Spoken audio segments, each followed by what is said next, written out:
I think I was maybe a little sheltered when I went to high school, but those were the first time I was being exposed to people who were that different than I was. And at SC, it wasn't like that. It was so different. Yeah, I concur. You concur? I concur. Oh, good. I learned that in community college. Hey! I love that, honestly, I really do. So, you're both very successful outside of being authors. What made you want to write a book? Money. What? Money. Yeah. No. I mean, that's such a superficial answer, but I needed my kitchen remodeled, and I thought, let me write a book and get an advance and remodel my kitchen. No, but for me, I think that I've noticed that people's attitudes towards jobs have changed a lot. You know, people used to give every ounce of themselves to their jobs. They used to work hours and hours and hours, be miserable, and everybody thinks that's what having a job is and what being an adult is, but that hasn't been my experience, so I thought I would just write about it and see if it resonates with people, and luckily it did. And, you know, it helps that I have a boss who's famous who helped me promote it, so, I mean, that's really the reason, but yeah, I mean, it doesn't hurt that I got paid for it, too. I mean, yes, we're both blessed that we got paid good money to write these books. For me, it was more, you know, because of what happened in the United States with our previous president, I wanted to be part of the movement to change the narrative about immigrants in the United States, especially undocumented Americans. And I know a bunch of authors who published books about growing up undocumented, discovering they're undocumented, but they were all very sad and tragic. And I know these people, and I love these people, and I was like, I don't think these stories are gonna get through to the people who most need to read them, which is why I wanted to write this book as a comedy. Because I knew if I wrote it as a comedy, it would be so much easier for people to digest or not even realize that they're being exposed to like people that they don't want to like grant their own humanities to. You know what I mean? So that's kind of why my mission for writing this book was to write a comedy about our experience and hopefully make it accessible to all Americans. Yeah, and it's such an interesting story, your story, because I think you came here and you really immersed yourself in being like the all-American boy, or what we think is the all-American boy, but you were undocumented the whole time. So while you felt like you were an all-American boy, your immigration status said otherwise, which is, I think, a really very fascinating story. Thank you. You're welcome. And you're a shitty assistant. I think that makes for a great story too. No, I'm so glad I answered first, because yours is so like thoughtful and good, and I'm like, the money, that's what I did it for. I'm just, what an asshole. I feel like I really agree with you though, Rafa. Like reading your book, I mean, I'm not an immigrant, but I just felt like it was so relatable. You know what I'm saying? Like there were so many moments where I was literally laughing out loud because of the different stories that you were telling about being in high school. And so I think that that's one of the things that's really nice about your book, and I think that that's why everyone in this country should absolutely read it. Yeah. Because there's going to be aspects of it that you can find within yourself. And so I think, I agree. You don't have to be an undocumented immigrant to relate to his story. I totally agree with you. Yeah. Absolutely. So Sona, this question is for you. So your book is about being a terrible assistant. And I will say, you know, after reading it, I agree, you are a terrible assistant. Oh, thank you. But, I mean, the reality of the situation is that you are Conan O'Brien's assistant, and I'm sure there are times where you actually do have to work very hard. So can you talk about some of those intense periods of work? Some of those intense, I mean, you know, I wrote the book, it's called The World's Worst Assistant, but a person who's the world's worst assistant wouldn't have worked for 12 years. I think that that's very tongue-in-cheek. Am I a good assistant? No. But am I that bad that, like, I towed the line between, you know, being so bad that, no, I think I towed the line between being good enough to where it didn't qualify me getting fired, but not, like, good enough to where I was gonna be, like, a memorable, great assistant. So, I mean, unfortunately for not being too eloquent, that's basically where I'm at. So I think that working in TV can be very intense sometimes. And being someone's personal assistant, you just you know everything about him. I've memorized Conan's social security number. I know his driver's license number. I can easily steal his identity right now. And I've thought about it many times. I have my phone, he drives the Tesla, and my phone, I have his car attached to my phone. I mean, I could just control everything about his life just because that's how you are when you're someone's assistant. Like you're just like sort of immersed in their lives. And I know his wife really well, I know his kids really well. But I mean, I guess I'm trying to think of specific stories that were intense, but I think that there were just so many moments where I was always just kind of, like we went to the White House Correspondents' Dinner, which I talk about in my book, and it's probably one of the most nerve-wracking events that I've ever been to, because you have people from politics, from news, from entertainment, like this massive ballroom full of like the most famous people in the country, and it's so nerve-wracking, and he was hosting it, and I think the whole time I was too busy being like, oh my God, there's the cast of The Hangover, to just be like, to just drown myself in just being too nervous about it. So I think that's how it is. That's how I approach everything. I'm always just surprised I'm there, to actually like give in to the stress of any situation. Can I just say that, yes, Sona's a shitty assistant, but... You keep saying that, yeah. But she has a tremendous heart and is a remarkable person. And you're such a great human being, and I think that's what shines through, and that's why Conan loves you so much. Oh, that's because so nice. In Hollywood, so much depends on your attitude. Yes. And if people like working with you. If you've made it that far, they expect that you're good at what you do. For example, I don't know if you know how writer's room and TV work, but you're in a room every day for like 8 to 12 hours a day with 8 to 12 people. So if you're in the room, they expect you to be a good writer. But if you're a good person is what keeps you in that room. Yep. They like hanging out with you every single day. So your attitude is such an important part of how you're going to be successful, I think, in our industry and most likely any industry. Yeah, and also a big thing for me was I worked in entertainment, and being bad at my job was material for Conan, who's a comedian and is always looking for material. So him making fun of me all the time was actually my saving grace. So, being bad was comical enough to where Conan could get material for it, and then I just kept being bad just to give him more material. So I crushed it. Listen, you just doing your part. I did. Okay, so Rafa, this question is for you. So you found out that you were undocumented in high school. How did you manage it, like, through that time? Like, was there ever a moment where you just felt like you could exhale, you could breathe, and you weren't nervous about that anymore? No. To be honest, I was very depressed, and this was before like the Dreamer movement. This was before like hashtag undocumented and unafraid. I was like very afraid, and I thought I was like the only one in the world because I didn't know anybody else under my circumstances. The only undocumented immigrants I saw were on the nightly news, invading our country, jumping fences, and here I am living this American experience, and my gardener had papers and I didn't. It was such a weird brain fog. But I was very depressed. I was very depressed for a long time. Even going through community college, like I said, looking back, I am so happy and blessed by my experience.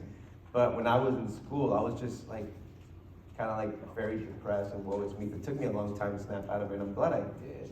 And therein lies one of my greatest lessons that I learned in life, and that's that vulnerability was my superpower. It wasn't until I was able to open up to people and be vulnerable about my immigration status that I began to get help for myself.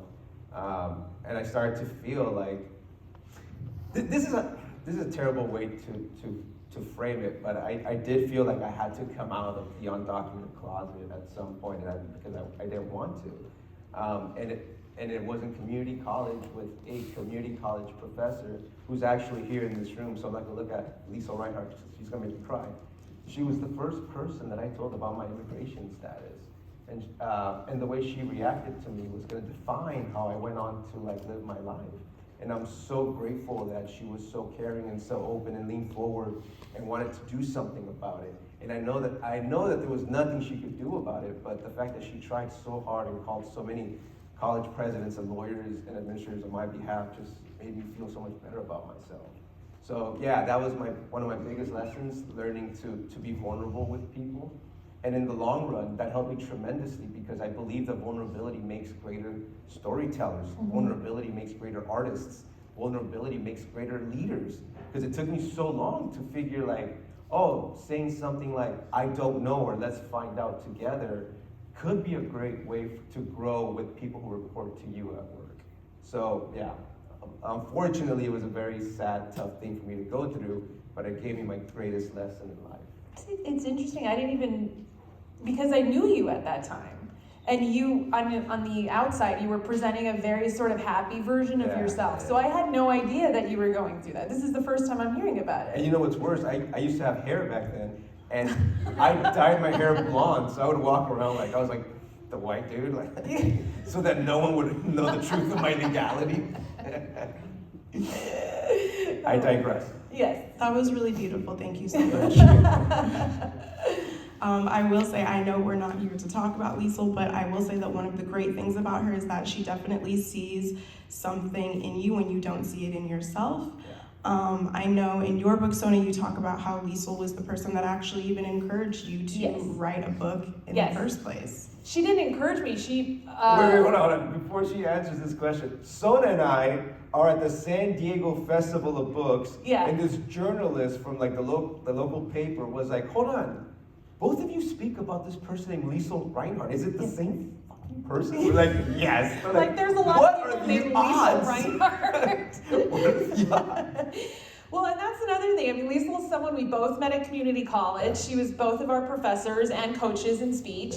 But I remember this very vividly. We were hiking and she's like, you need to write a book and you need to call it The World's Worst Assistant. I mean, and then she pretty much outlined it for me too. I do owe you, I think, a percentage of the book, but I spent it all on my new kitchen. So I won't be giving it to you, but you can come eat in my kitchen, which is not the same thing. But but you're right. Liesl was a big motivator. You know, when I applied to USC, she wrote my letter of recommendation. I think she wrote like 400 letters of recommendation because she did mentor a lot of students, and I do owe a lot to her, a lot to Liesl, and that's another way that community college was important to me. It connected me with teachers who saw something in me that I did not see in myself, and who motivated me to transfer and to do better in school. And so I'm very much indebted to Liesl. And I want to ask you to stand up, but I think that would be embarrassing. So can you stand up? No, I'm kidding.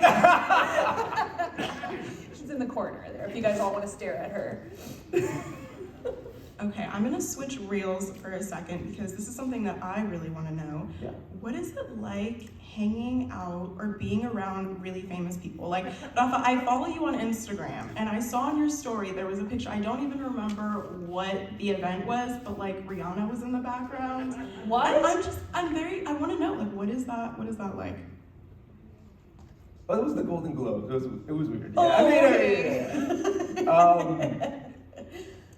Like, what is it like hanging out with famous people? It's so great to realize that we're all just trying to make it through life dealing with our own shit. Like, when you go up to a famous person and you go, oh my God, you're amazing and I love your work, they're like, oh my God, thank you for saying that. I was Thank you for that validation. I was like, oh shit, you need validation just as badly as I do, just as badly more. as we do. Yeah. Actually more, which is exactly why they are where they're at. Yeah. That's it. It never gets old. Just like us. It's fun though. It never gets old. No. I think that I do a podcast with Conan, and we've had like Michelle Obama on several times, and I'm staring at her face and I'm like, you were the most powerful woman, first lady in the world, and you're internationally known, and I don't know what she said. I don't know a word that came out of her mouth because I was so engrossed in it. And I don't know if you feel this way, but because we didn't come from show business families, it's not like that's what we grew up in. So I think that every time I find myself in a position like that, my friend calls them just come home moments. Like, what are you doing there with Michelle Obama? Just come home. Like, what are you doing? It's a lot of, we don't belong here. Just, come back home. And it took me a long time to realize, like, I do belong there. I don't know if you ever felt that way. Well, the funny thing for me about meeting famous people or like being successful or selling a TV show is that I'll tell my mom about it and she'll be like, oh, pero si estás comiendo?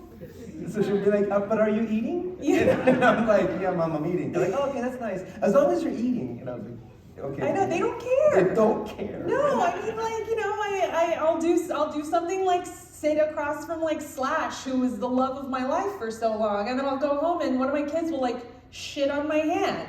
And I'll be like, oh, okay, no one cares. Nobody cares. This audience doesn't care because Slash was a guitarist for Guns N' Roses that they've never heard of. I know. Do you guys know who Slash is? Yes. No. Okay. I mean, All right. some of y'all do. You know who I just interviewed? We were actually like, people were like, that's the youngest person you interviewed was Billie Eilish, which is I think the only person we've interviewed from like this century. Born this century. Anyway. Okay, that's cool. so kind of going based off of what you were saying, I mean, you guys didn't come from entertainment families. No. You're not Nepo babies. Mm-mm. So how did you even get into the industry? How did we get into the industry? I want to hear. So Well, somebody yeah. specifically told me this. I don't Yeah. know if I ever told you this, but when I was in college, I was like, I think I really want to work in television. And somebody said, you can't work in television. You don't know anybody. Like thinking you can only work in this industry if you have connections, and if you don't even bother trying because it's not worth it. Because nobody knows who you are. Nobody will open doors for you. So, but when you're in that position, instead of having other people open doors for you, you have to just open them yourself. So I interned like every single semester I was in college, including when I was at Mount Sac, including when I was there, when I was at SC, I interned.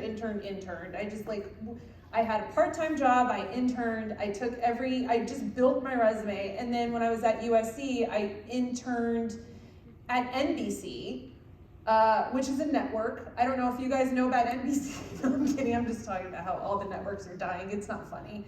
But I interned at NBC, and then I got my job through there. So, and it's a lot of what you said, which is, if you go there and you work and you have a good attitude, that goes so much further than someone's kid who comes in, kind of does the work, and then leaves because they are much more entitled or feel much more entitled to being there. So I think that helped me a lot. I don't know how you did it. For me, it was like two paths because I am the CEO of the Latino Film Institute, which was founded by Edward James Olmos, and I started as a volunteer. I started as a volunteer when I was in college, and I would just show up to unfold tables and chairs. Now I oversee the operation of a multi-million-dollar company. And it was just that, just showing up, doing the work, having good attitude, and then people just kept like giving me raises. That's on the executive end, but on the writing end, we keep talking about Lisa, but what we're really talking about is mentorship, and people who truly like sponsor and mentor you makes all the difference in your career. And when I was talking about wanting to be a writer, Lisa herself was like, you should write your life story about discovering you're undocumented in high school, possibly turn it into a TV show. And she took the time to do development work with me. And it was that script that got me to become a Sundance Institute fellow. And that's gigantic. That's like a big thing for writers and directors in Hollywood. And then it was being in the Sundance Institute, usually a program, right? Because if you want to write in Hollywood, you have to go through like a program. You have to start as an assistant and work your way up to the room, or you got to be a Nepo baby. But it was the Sundance Institute that got me my first agent, got me my first Hollywood sell, got me my first TV writing job, and then it even got me a book, you know, all the way to the state. Yeah. That's amazing. So I wanted to know, for community college students, how would you recommend going about trying to find a mentor? You know, I feel like that could be difficult for someone, especially maybe if someone's shy or, you know, has a little bit of social anxiety. What tips would you give for people to try to find someone to help mentor them? I think the obvious answers are your teachers. If you see yourself sort of clicking with a professor, get to know them better, go to their office hours, you know, talk to them when you can. And I think you're right, there's a lot of people who do have a lot of social anxiety and are nervous about talking to people, but it is that first step you take that is the most difficult, and when you realize that it's okay, it makes the next step easier. You know, it's like how Rafa said how he had trouble telling people he was undocumented, and then when he first told Liesl, knowing her reaction to it helped him sort of become more comfortable with it, which is, I think, that's just the thing, you would just have to overcome it. I know social anxiety is it's a really tough thing to overcome, but there's a point where you just have to find the thing that motivates you to just go for whatever it is you're interested in. I don't know. Yeah, and also for mentorship, because it's so tricky and so important, I always like to say, like, what are you giving to that mentor? It's a two-way street. When I went to UCLA finally after community college, I commuted to UCLA because I was so scared of like student loans. And I lived in West Covina. I don't know if anyone knows where that's at, like in San Gabriel Valley. I went like from the train to the subway to the bus to UCLA every day. That was like an hour and 30 minutes to and from UCLA every single day. I would get to UCLA before the janitorial staff would even open the buildings. Oh my God. And on one of those occasions, I was asleep in in one of like the picnic areas, and the only Latino professor at UCLA saw me sleeping there and was like, no man, I don't want any other teacher to ever see the one Latino student sleeping on the bench. When you get to school, here are the keys to the building, here are the keys to my office. Wow. You're gonna sleep in my office. And then I would sleep in his office, but he was such a mad genius that his office was a complete disaster and it freaked me out. So I cleaned his office. I spent like a month just cleaning his office, and he was like, whoa, I need to make you my assistant. And then he became my mentor because I did this like simple act and gesture for him and made his life just a tiny bit easier. Yeah. So always think about that. It's not just about what can you give me and what can I take, but also what are you giving back in the smallest way possible. That was a really great point. Thank you so much for saying that. So Sona, this is a question for you. How is it to really assist a famous person, especially someone who teases you relentlessly? Yeah. On international TV all the time?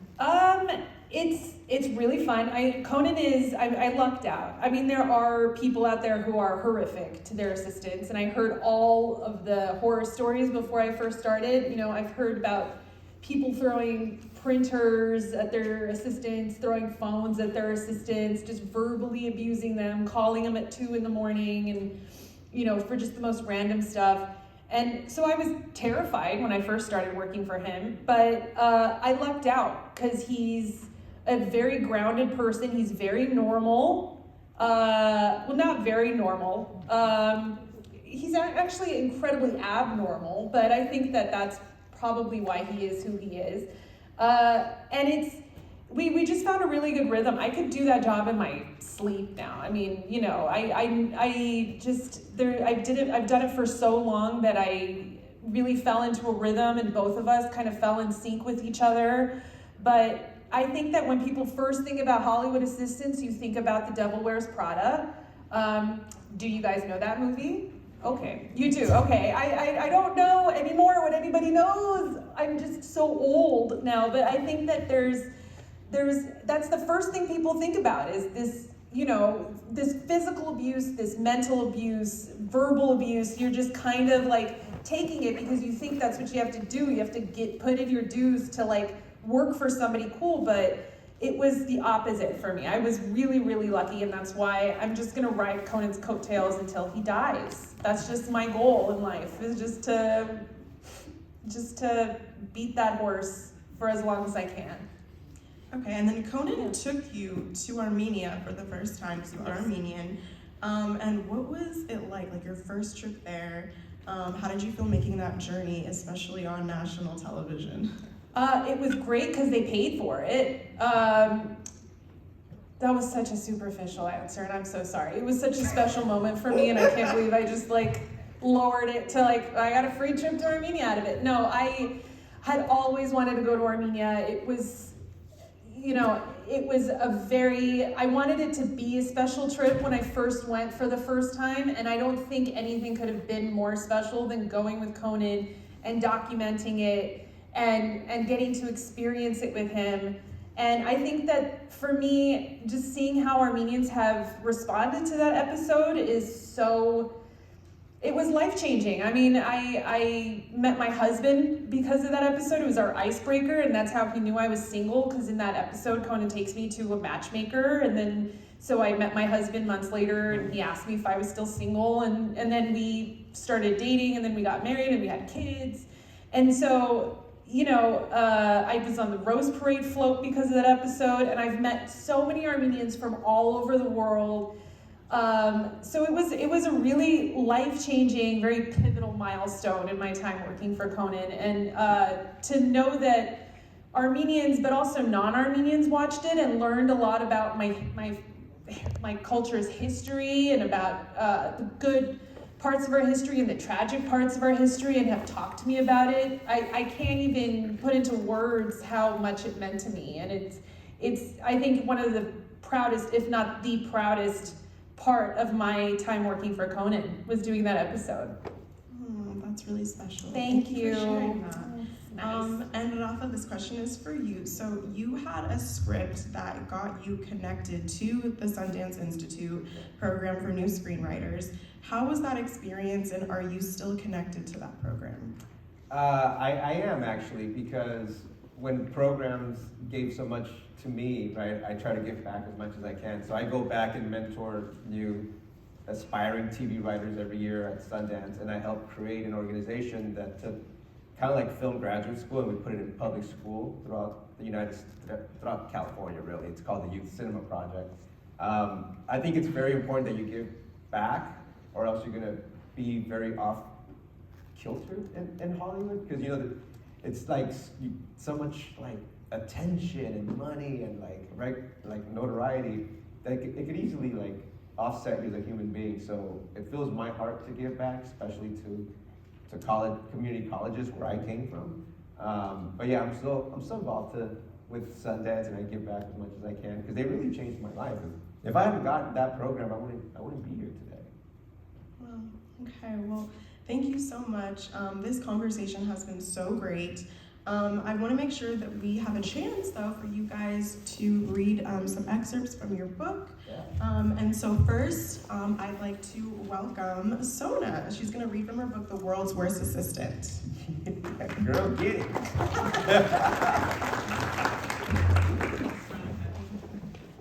Okay. This is a book called The World's Worst Assistant. It's been ranked up there with For Whom the Bell Tolls. Well, you laughed so hard. It hasn't. It's nonsense. Anyway, so in this book, Conan, my boss, a world famous writer, wrote the foreword. So I'm going to read the intro, which comes right after the foreword. That kind of explains the beginning. It takes work to be the world's worst assistant. It requires the same nerve and dedication as writing a book and asking your boss, a comedic icon and celebrated writer, to write the foreword and then following it up with drivel. If you bought this book specifically for the foreword, I don't blame you. I realize what a mistake it was to ask someone who was two-time president of the Harvard Lampoon, a writer on Saturday Night Live, a writer on The Simpsons, and a 4-time Emmy winner to write the lead-in to this book. I have done none of those things, but the good news is I get paid for this book and he doesn't, so I win. I talked so much about money today, and I just didn't, that was not my intention, and I'm sorry. I take pride in knowing that my book has already peaked. I like that you assume the same. That way your expectations are low. This is a tactic I've used many times throughout my career as an executive assistant to Conan O'Brien. Keep the expectations low. But it hasn't always been like this. I used to take pride in reaching for high expectations. So how did I get here? It's not as though you wake up one morning and think, I'm just going to stop trying. It's a gradual process, and it's a process I know very well. I started strong, I worked long hours, sucked up when I needed to, and always went the extra mile. I strove to impress the people I worked for so I could move up. I wanted to start a career in television and thrive. Then I got comfortable. The longer I stayed in my job, the more I thought, this is good enough. And good enough turned into, this isn't what I saw for myself, but we'll roll with it. And that turned into, well, I'm here. This book will explore everything I learned on the path to becoming the world's worst assistant. My only hope is to pass down that wisdom to future generations of employees. Wondering how to watch a full feature-length film at work? I've got you covered. Thinking about taking a quick power nap at your desk? Let me show you how. More importantly, do you want to stop caring that your career isn't going as far as you thought it would? Then pull up a seat, pal. This is so motivating. I'm realizing maybe a terrible section to read to you guys. Anyway, in college, I would pull all-nighters, and I graduated with honors from USC. Last week, I left work for what I thought would be a quick errand, and I was gone for 3 hours. At NBC, I taught myself the basics of Photoshop so we could stop outsourcing press credentials for press conferences and parties to the graphics department, saving the publicity department money and solidifying my role on the team. A month ago, I forgot to give Conan a copy of the monologue jokes for that day's show because I was stuck on the New York Times Sudoku puzzle. Mark Lippis, who at the time was the publicist for Late Night with Conan O'Brien, texted Conan right before my job interview with Conan and told him I was a rock star. Last Monday, I failed to get a prescription refill of Conan's cholesterol medication because I was too busy binge watching Schitt's Creek for the second time. This book details the downfall of my ambition. What happened between college and now? How does someone who worked so hard to get her foot in the door end up as the world's worst assistant? Keep reading and I'll show you a brand new world.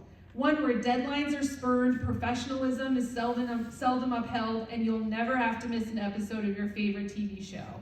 These are my memoirs full of tips and guidelines on how to become me. What I lack in ambition and drive, I make up for in generosity. And now, by way of introduction, I'm Sona Movsesian. I have been working for Conan O'Brien since 2009, and I'm not great at my job. TV was always an escape for me, albeit an escape from nothing. I grew up watching Sesame Street, Mr. Rogers, and reading Rainbow. I graduated to Cheers in both the TGIF programming on ABC and must-see TV block on NBC. My mother and I would watch Beverly Hills 90210 and Melrose Place together. I eventually made it to HBO, and from there, any dreams of a more productive hobby were over. Buffy Summers got me. Jordan Catalano was the love of my life. Wayne Arnold reminded me of my brother. I did a group project on HBO's TV model in my freshman speech class in college. In my sophomore creative writing class, I wrote an ode to the remote control. When I was a junior in college, I told someone I wanted to work in television, and they told me I never would because I didn't have any connections. They weren't wrong about the connections, but I didn't believe that would stop me. I went to a community college out of high school because I couldn't get into any of the schools I applied to. I had spent most of my high school years egging houses and not doing any homework. If you lived in Hacienda Heights, California in the late 90s and woke up to find your home egged and didn't know who would do such a thing and didn't have any enemies to speak of, it was me and my friends. I'm sorry, you didn't deserve that. At the time, I didn't realize how destructive egging houses was. It's a thoughtlessness that I've tried to shake, but it has followed me throughout my life and still plagues me today. Act first, especially if it's funny, think later. One day my friends and I were spending the evening drawing hearts on the windshields. I'm skipping that part, I'm sorry, that's terrible. When I got to college, I excelled. I honestly don't know why I suddenly started to care about my grades after years of indifference. Transferring to a great school became a possibility. I decided to enroll at the University of Southern California. That's where I saw a posting for an internship opportunity in the alternative programming department at NBC. I applied, interviewed, got the call offering the internship, and went to Taco Bell to celebrate. This book seems as good a time as any to confess that I had no idea what the fuck alternative programming was when I applied. My 20-year-old brain thought it was avant-garde filming until I learned much longer into my internship than I'd like to admit, that the alternative programming department covers essentially any kind of entertainment programming that isn't episodic, scripted TV. TV movies, specials, variety specials, and reality programming. It was the first but not the last time I would successfully feign understanding in my career. Never ask questions and always pretend like you know what you're doing.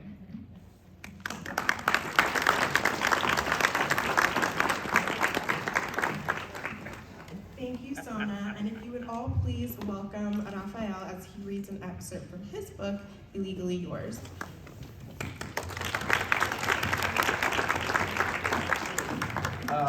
Y'all are so funny. I love being here today. I love all of you. Okay, so we talked a lot about me discovering that I was undocumented in high school, so I'm just gonna go ahead and share that particular story with you all because, I turned my all-American life upside down. The only things that you need to know about this particular chapter is that it's the late 90s, right? Britney Spears and the Backstreet Boys are on top of the world. And all my friends, I'm 16 years of age, all my friends are starting to drive, so I wanted to drive too. I went to the DMV without telling my parents. I came home, and this is how it went down. And real quick, I just wanted to share that at this moment in my life, I essentially used the word illegal the way that I used it growing up because it took me a very long time to realize that my own vocabulary was oppressing a segment of our population that only makes our economy stronger, our workforce younger, and you can't deny we make our food taste better. Okay, here we go. The evening of the big news, I walked into the house holding my driver's permit application. I handed it to my dad and I said, "Can you please sign this?" My dad looked at my DMV paperwork and looked over at my mom, who stopped cooking her world-famous seco de pollo and took a seat next to my dad. Things started to feel off. "We need to talk," my dad said plainly. Concerned, I took a seat next to him. "What's going on? Is everything okay? Is grandma all right?" "Rafa," my dad said, searching for the right words, "you don't have a social security number." "Huh? Why?" "Because we told you, we're illegal." "What? Illegal?" I didn't even know what he was getting at. So many things could be illegal. Driving over the speed limit is illegal. Insider trading is illegal. Singing happy birthday is illegal because it's trademarked. Drinking alcohol under the age of 21 is illegal. Shit, maybe I was illegal. I looked over at my mom for clarification. She softly nodded her head. "We don't have papers." "Wait, we're illegal?" I exclaimed, now realizing what my parents were getting at. Since no human being is illegal, I was clearly using the wrong terminology back then. But this was before the Dreamer movement. It was 1997, and all I ever heard on the news was how "get off my front lawn, Lou Dobbs" would vilify undocumented workers. In Spanish, my parents never referred to themselves as illegal, which is why I didn't understand the gravity of our situation until this very moment. Nobody I knew in small-town West Covina, home of Troy Aikman and Joan Jett, ever used that word. The most I ever heard my parents say was, "No tenemos papeles," which translates to, "we don't have papers." My young mind always assumed we would address whatever problems we were having by simply getting papers. But now, my dad pointed out that we were illegal. That was like an end-of-the-world comet hitting my frosted-tipped head. I struggled to make sense of everything. We didn't cross the desert I tried to rationalize. We flew here. And it was economy plus, if I'm not mistaken. My mom calmly explained that we came on tourist visas and then overstayed. She said this while making me chamomile tea. She always knew how to relax me. My dad added that they had applied for our permanent residencies 11 years ago and had hoped we would have gotten them by now.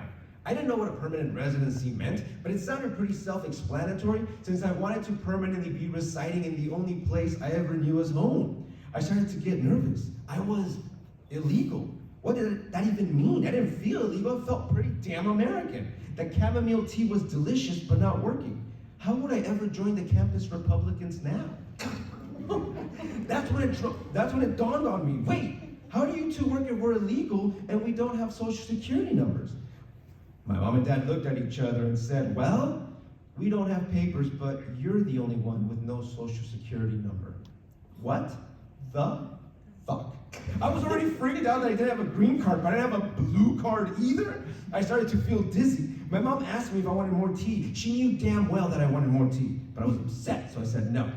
I got up and I started to pace around the room. This made no damn sense. I knew that at 16 and a half I was barely legal, but this was preposterous. I can't be illegal, I demanded. How am I gonna apply for financial aid to go to college if I don't have a social security number? Oh my God, can't even go to college if I'm not legal? I need to become legal. We're still waiting for our 3 green cards, my dad said with fake hopefulness. Maybe they'll come in before you graduate. The tremor in his voice assured me that he didn't believe what he was saying. And for the first time in my life, my dad allowed me to talk back to him. You ruined everything. Moments later, I was sitting on my bed, wallowing in my own self-pity. I didn't know of any other illegals. How could I be one without ever knowing it? I felt betrayed by my parents. I was forced to leave Ecuador for their dream to become doctors in the United States, and now was paying the price for that dream. This was ridiculous. I looked up at my poster of Pamela Anderson, and for the first time thought, I'm even too depressed to masturbate. I'm sorry, I don't want to talk about masturbation today, but it's in the book, so No, please, talk about it.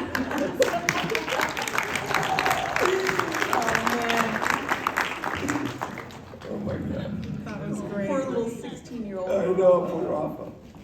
Thank you so much, Rafa and Sona, Of for course. reading from your books. And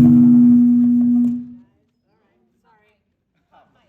Let me get it out here a little further. Oh, I think the mics are not working. Are they all gone now? Mic check. Like, I yes, think they're all gone. We can project though. We can project. Oh wait, here we go. We're back. We're back, and we're back. Yes. Hello. Okay, they can hear us. Hello.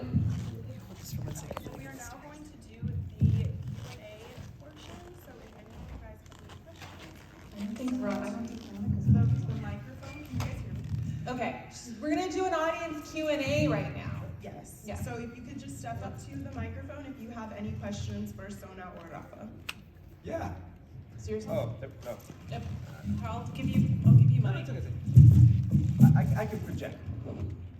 Also, you don't have to have questions. If you have any Go back to questions, class. sorry, we're working on That's the audio. okay, You can too. come right up here. We'd be happy to take your questions. I'm also happy to answer questions about Jane the Virgin if you're Team Michael or Team Rafael. Happy to answer any of those questions. There's a question over here. Come on up to the microphone and ask the question if you wouldn't be so kind, we wouldn't mind. Do I have to? Remember, if you don't know anybody in Hollywood, after you ask them the question, now you do. Yeah. First, thank you for being here for us. Oh, the microphone is a little Tricky. So my question is for Rafael. Yeah. Since you went to the experience as your childhood and knew that you're illegal, on your 18 years age, what do you advise for the new generation and the old generation? What is the best age for the parents? Let them kids know if they're illegal or not, and if that affect their college or school if they know earlier. Thank you. That's a great question. I don't think there's a right way or a wrong way to have this conversation with your parents. I have a lot of friends whose parents told them early on. The byproduct of that is that they grew up with a lot of fear and trauma from a very young age. And I didn't have that because I grew up an oblivious, stupid, all-American kid until I realized that I wasn't one. So I don't know if there's a right age. It's just the conversation that you have with your kids, and when do you feel like they're mature enough to understand, the gravity of the situation. Sometimes they might be a little too young to know. Like some of my friends knew the second they crossed. But yeah, there's no right answer. There's no right answer for that. And for me, even though I was very upset that they kept this secret from me, at the same time I was like, oh yeah, that's kind of cool that I didn't know. And in fact, when I asked my mom after so many years, and I was like, why did you keep,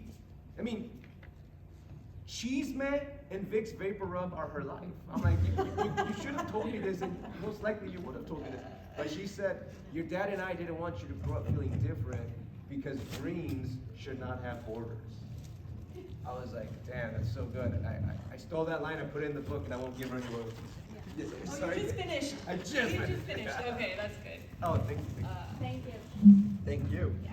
Plus, also, I think when you're a teenager, you're already filled with so much angst that to also know that you're undocumented would probably just add an extra layer to how For sure. nerve-wracking it is to just be a teenager.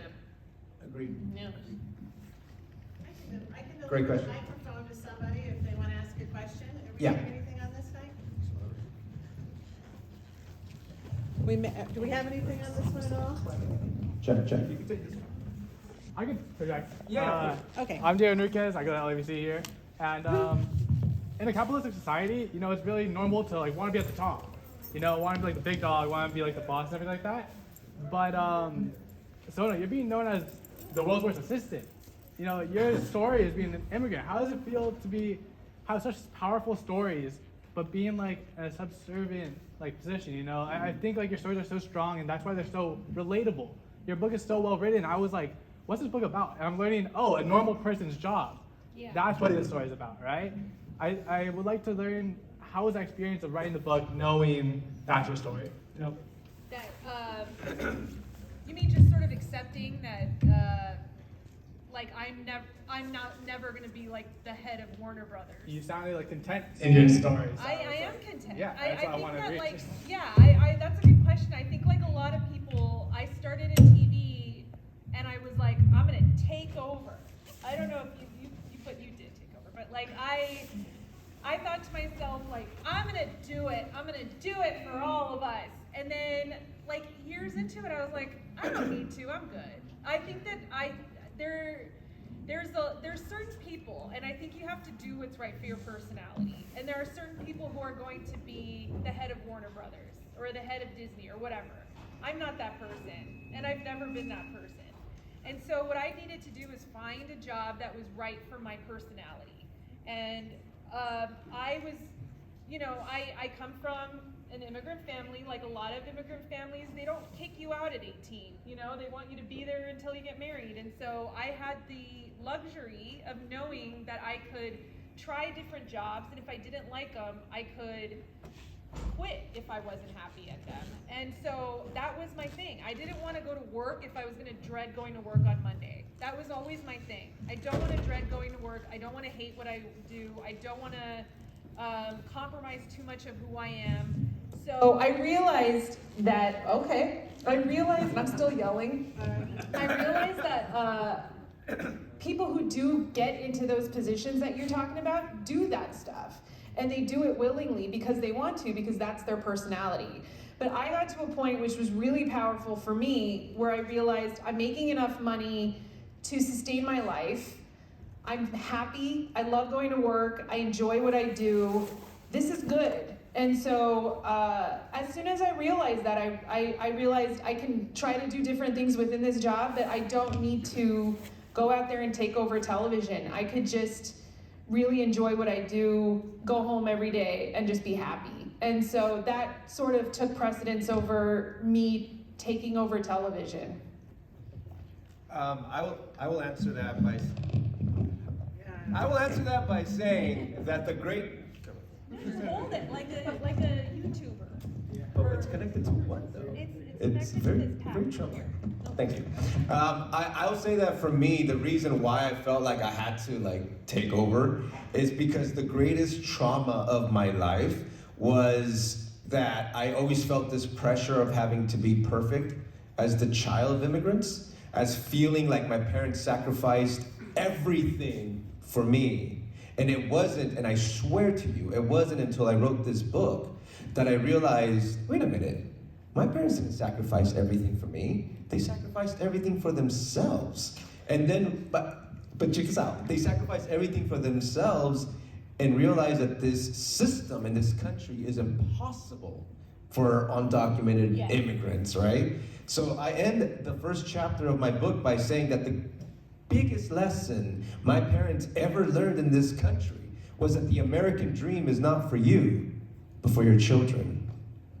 And it was that realization that freed me from this trauma of needing to be perfect for them. I didn't mean to laugh. It was just you were talking about, you thought you were the center of the I world. was. They were sacrificing everything for you, but it wasn't the case. You're right. I mean, I think that makes a lot of sense. I think we should just make an administrative decision to go no mics for the rest. Okay, I Okay, agree. we good? But if you're loud or you want me to be loud, we'll take a couple more questions. We have time for just a few more, Veronicas? Yes. Okay, a couple more questions. All right. Yes. This is for Sona. There's a part in your book where you mention sitting and waiting for Conan to sign his termination papers from NBC, and you're calmly watching. I believe it was it Gigolos or? I was watching Bad Girls Club. That's the one. On, Period. Oxygen Channel, who just wooed. Did someone cheer for the Bad Girls Club? Was it you? Oh, okay. I thought you cheered for the Bad Girls Club. And Oh, me. was it always you? Yeah. It is a great show. Good show. Yeah. Sorry. Go ahead. You're fine. So while you're waiting in there and kind of unsure of what is to come after that, as far as the show and whatnot, how does that feeling compare to ending things on your own terms with the TBS show just a couple years ago? It was completely. So for those of you who don't know, I started working for Conan when he was the host of The Tonight Show, which Jimmy Fallon now hosts. And after less than a year, he was very unceremoniously, we departed ways with NBC. It was a very big sort of moment in Conan's career, and I had front row seats to that, even though, he's waiting for his termination paperwork or his contract paperwork where he's gonna sever ties with this network he's been with for 16 years, and I'm forcing him to watch Bad Girls Club, which, since you're a fan, you get it. Right. It was, after, I think that we always knew Conan's fans are very, very, they're just like such a strong fan base. And I love them, Conan loves them, and I don't think we've seen such an upheaval from them as we had in 2010 when he was parting ways with NBC. So it was so different. I mean, his fans were protesting outside of the studio. I remember I was fighting inward with people that I had worked with at NBC for years. I was having, conflicts with people that I had worked with. And then when it came to TBS and ending our show at TBS, which was 11 years later, it was on Conan's terms. And it was more celebratory, I think, more celebratory of his time in late night television. So it was very different. But I'm so happy that I got to see both of those moments. I am really, really excited that I got to live through those, because when they talk about late night television, those are such big moments, and he's such a big figure in late night television. So I'm really lucky that I got to live through both those. Anyone else? Okay. Just out of curiosity, what season were you watching? Okay, well, it was 2010. But my friends and I used to, there used to be a restaurant called Kookaroo, and my friends would get Kookaroo, and then we'd watch the Jersey Shore, and we'd watch Bad Girls Club, and we'd be like, time to get some KKR, watch some JS, and some BGC. Like, it was so stupid. But I think I watched like the first maybe 5 or 6 seasons of that show. And they're probably in like their 30th season now, but I bet it's the same. Yeah. All right, we've got a question over here. Can you be real loud? Yeah. Okay, so my question is to Rafael. So obviously after finding out that you were undocumented, what was the process of telling your peers, as knowing that the media has always portrayed us as a certain way, as either criminals or stealing jobs from Americans? So I want to know, what was your process on coming out to them? It's funny, I didn't tell many people for a long time. In fact, that speech that you saw at Mount San Antonio College when they made me their alumnus of the year, that was the first time I told like a group of people. Like, my family knew, my close friends knew. But, I mean, my close friends are kind of dumb, because I was like, hey, I don't have papers. They're like, what, like rolling papers? But yeah, I didn't tell many people for a very long time, I'm telling you. Like, it was like a secret that I kept in, and it was crushing me for a long time. And writing that script, which eventually becomes this book, writing that script that made me a Sundance Institute fellow, that's when I started sharing my story. And Hollywood executives were like, we've never heard this before.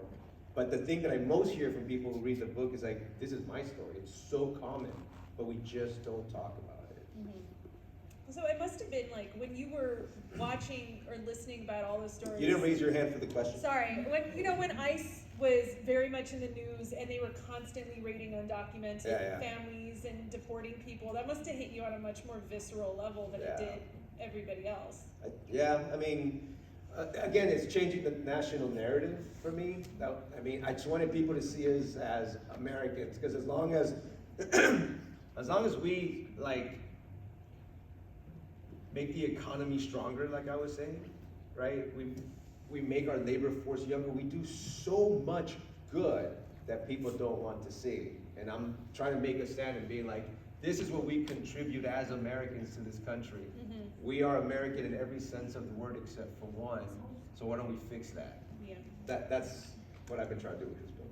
Well, also what I've noticed, I'm sorry, I keep butting it, but I also noticed, because I'm a child of immigrants, I'm married to an immigrant, I'm hard pressed to think of a lot of people who love and revere this country as much as immigrants do, just because they know where they come from and how bad it could get sometimes.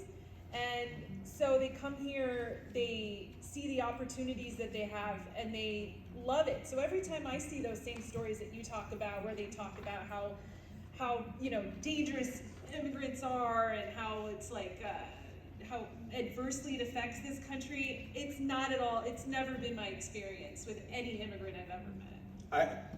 Thank you. You're welcome. And I will say that one of my favorite chapters in the book is called The American Revolution, because when I shared this chapter, especially like freaking MAGA supporters are like, oh shit, I didn't know that. Yeah. Like, I was in I was in history class in high school when I learned about the American Revolution and the Boston Tea Party and the protests on the Parliament tax on tea, and that the idea that there should be no taxation without representation. And then I took a step back and I was like, wait a minute. My parents are happiest once a year when they get their tax refund checks in the mail. And they pay property tax and sales tax, and they file their federal tax and their state tax, yet we're illegal and we can't vote. Mm-hmm. So that means that the American country, like the United States of America, is taxing us without representation. And that is what the American Revolution was founded on. Yet we do it to all hardworking, undocumented workers in the United States. That's why I wanted to write this book. Questions? Okay, people are getting excited, confident now. Okay, so the furthest hand over, really loudly, please. Okay, so just wanted to say thank you, both of you, for coming. Very enjoyable talk show, I guess. Like, it wasn't boring, it was very entertaining, so I'd like to say thank you, but also kind of like a follow-up question. Yeah. So how did you come out? Because I know you talked about how you kind of got depressed when you did hear those news about being undocumented and how you had to kind of keep it in and not tell your friends. How did you come out of that, or like, how would you like advise someone in that situation to come out of that and like feel better about themselves? It was a different time. Like, I didn't grow up with like, I have MySpace, I have, you know what I mean? Like, I didn't have like the social media that you all do, and to find community online. Again, I felt like I was the only one in the world, but it sounds stupid enough. It was in community college, it was in my theater class, trying to write a show about growing up undocumented. It was writing my speeches. One of my, like, we're national champions in speech book. Big deal. One of the speeches that got me that far, which Lisa and Jeff Archibald, if you're in here, helped me write, was about our broken immigration system. And I did it as a comedy. So that's when I started to have and build my own self-esteem, self-respect, and self-worth through writing and writing myself into existence. That's what I discovered, and that's why being a writer to me is so important, because we get to change the narratives, we get to change people's hearts and minds. Like, you can argue all you want about policy and all that stuff, but you can ignore that. People can ignore policies, but they can't ignore other people. That's why stories are so important. Like, we literally had to see a black president on film and TV before we collectively were like, oh yeah, duh, that should be a no-brainer. We should have a black president. Yeah. Right? So that's why I stick to like writing stories, because I think that's how I'm gonna change the world the way I can. There's a couple more. Yeah, of course. All right. Tall hand up over there, and then we'll get the person who's standing next. So my question is for both of you. Yeah. So it's about being lucky. Many successful people say that you should be lucky to succeed in your life. I mean, it's not only being hard worker or not only your skills. You were talking about also about attitude. That you should have a good attitude.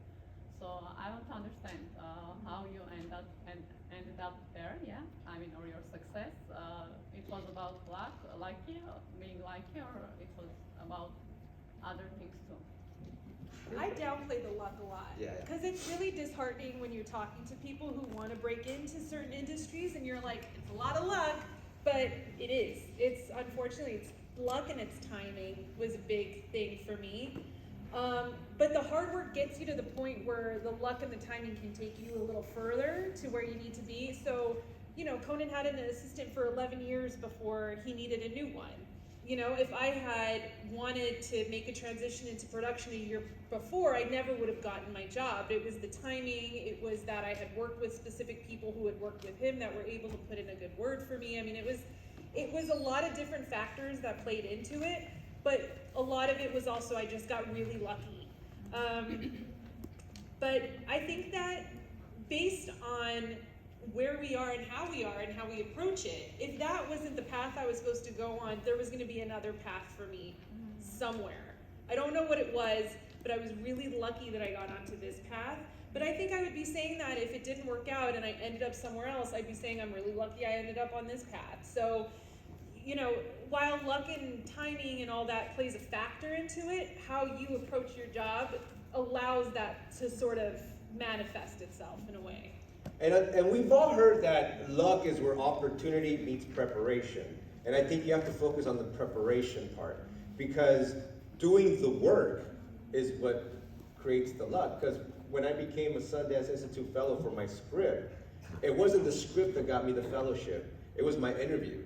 I interviewed with them and they were like, wow, you've done the work.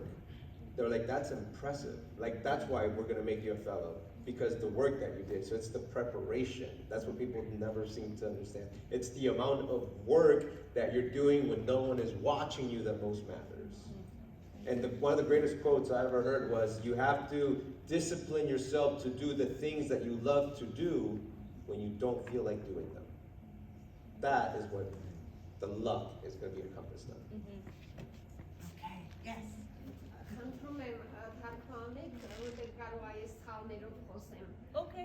Մեծ բավականություն ստացաք, որ այս երկրում դուք այդպես վարժ ու գեղեցիկ խոսում եք անգլերեն։ Շնորհակալություն գրքի համար։ Հիմա մենք ուսումնասիրում ենք, սովորում ենք այդ գրքով։ I'll answer that. I'm so sorry. Ներողություն, բայց իմ հայրենս քիչ զորավոր չէ եւ ես արև մդահայերեն խոսիմ, արևելահայերեն չեմ խոսիմ, բայց իմ ամուսինս արևելահայերեն խոսի, անոր համար I'm like leaning over to like hear what you're saying. But you're saying I spoke eloquently. Is that what you're saying? That's what she's saying? That's what she said. Was there a question or she was just complimenting? Oh, That is so that's so nice, sweet. and I understood a lot of that. Thank you so much. Շատ merci. Շատ ուրախ եմ որ անկսկաց. Thank you. And she's also impressed with the friendships that you keep, I think. Yes. Շատ ուրախ եմ. Thank you. Հայաստանը եկած ես. Okay, ուրախ եմ. Thank you so much. Thank you. And thank you. Տեսել ենք շնորհակալ։ She's saying you too. Thank you to you too. I love you so much. Yeah, she said that. Շատ merci. She said in Armenian that she thinks we were both very eloquent, and she said thank you for coming and speaking. So Beautiful, thank you.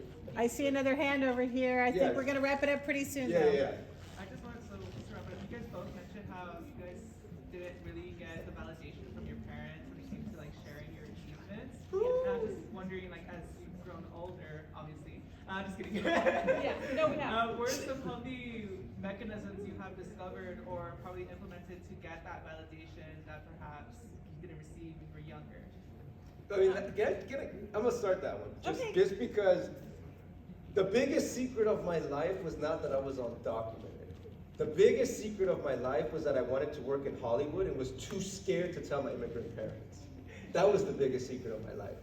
So this entire, like the idea that they sacrificed so much, and I rolled the dice in arts and entertainment, it really broke their fucking hearts. Like, they did not want me to do this. And it wasn't until I started making money that they were like, okay. Oh, okay, you can take care of yourself. Oh, you're gonna pay for my, like, credit card bills, okay.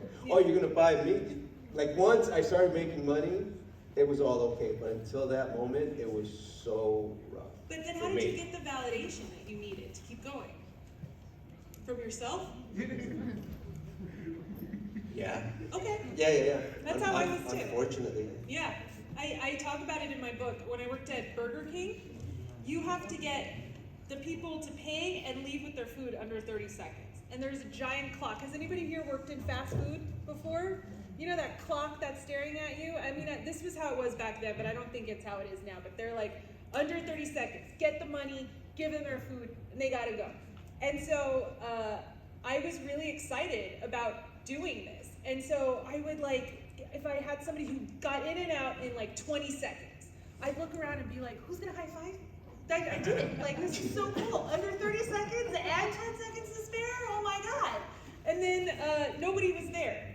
So it was a lot of like me saying to myself, like, yeah, you did it, 20 seconds, you did it. And so that has followed me throughout everything. I don't get like, you know, when I go home, it's very humbling. Nobody cares. Nobody cares about who I talk to. Nobody cares about what I do. But, you know, they support me, obviously. They you know, don't, it's not that there's a lack of support, which I'm sure is probably true for you. No, they didn't support me at all. Okay. But there's never a lack of support, but a lot of the validation that I needed that was like, I should feel cool, came from myself. Nobody else, just really me. But now, because I'm on the podcast and a lot of people listen to it, I do get it externally, which is really nice. But for the very beginning, it was really just all me. Also, I will say, set goals for yourself. It is so simple and dumb, but just like a 1-year plan, a 2-year plan, a 5-year plan, it'll help you realize that you're on the right track. I want to win this scholarship by the end of this semester. I want to make sure I get an A in this particular class.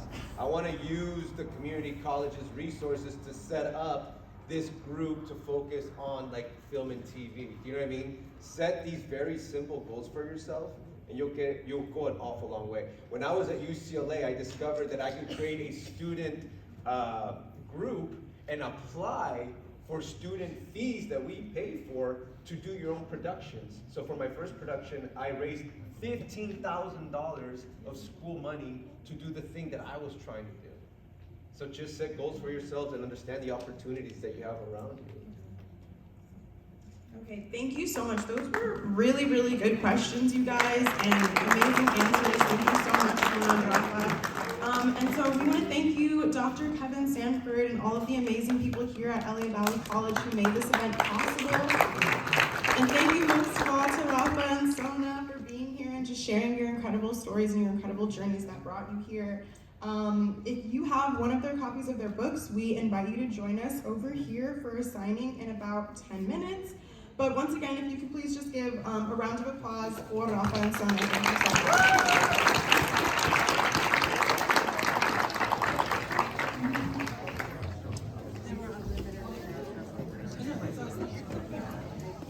Once again, as a reminder, everyone, that there is food over in the fireside chat room across the